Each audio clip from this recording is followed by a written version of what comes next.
güzel Emre Bey çekiyorsun ama gel sıkıntıyı anlatayım ben. Kardeşim araba ses gelince niye gelmiyorsun? Ne olmuş? Ayna maruti kırmızı. Geçmiş olsun.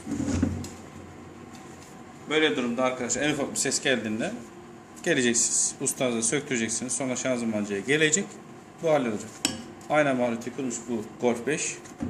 Ve arkadaş ses yapınca biraz daha sesi fazlasın diye gelmiş herhalde. Beklemiş. Olay bu.